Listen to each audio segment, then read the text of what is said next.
السلام علیکم ویورز، جیسا کہ آپ جانتے ہیں بائبل ایک مقدس الہامی کتاب ہے جو حضرت عیسیٰ علیہ السلام پر نازل ہوئی تھی۔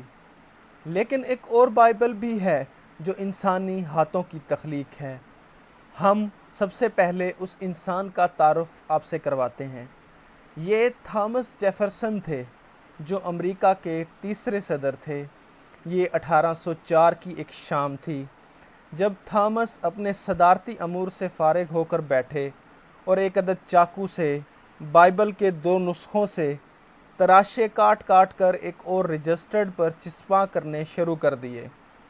تھامس جیفرسن اس کتاب کی کاٹ چھانٹ کر رہے تھے جس کو اس کے اکثر ہم وطن خدا کا کلام کہتے تھے۔ سابق صدر نے ان 2 نسخوں سے کاٹ چھانٹ کر کے ایک تیسری بائبل تیار کر لی تھی۔ بقول تھامس اس نے اس کتاب کے تمام غیر ضروری حصوں سے ضروری حصوں کو الگ کر لیا تھا۔ جیفرسن نے اپنی اس بائبل کا نام the philosophy of Jesus of Christ رکھا۔ انہوں نے اس کتاب کی جلد بنوا لی تھی لیکن کبھی اسے شائع نہیں کیا۔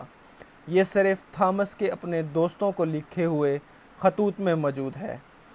تھامس جیفرسن کی بائبل کا دوسرا ورژن 1820 میں بنا جب سابق امریکی صدر ریٹائرمنٹ کے بعد بیٹھے 6 بائبل خریدیں، 2 انگریزی، 2 فرانسیسی اور 2 یونانی اور لاطینی زبان پر مشتمل تھیں۔ جیفرسن نے ان کتابوں میں سے دوبارہ کاٹ چھانٹ کی اور 4 زبانوں پر مشتمل ایک نئی بائبل تیار کر ڈالی۔ اس کتاب کو تھامس نے the life and morals of Jesus of Nazareth کا نام دیا، جسے اب ہم تھامس جیفرسن کی کتاب کے نام سے یاد رکھتے ہیں۔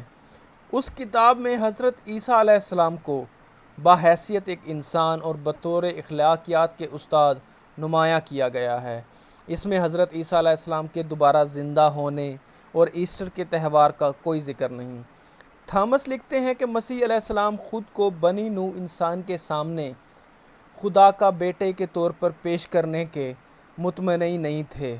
مزید لکھتے ہیں کہ ہر دور اور ہر ملک میں پادری آزادی کے دشمن رہے ہیں۔ یہ کتاب واشنگٹن میں واقع library Smithsonian national museum of American history میں محفوظ ہے۔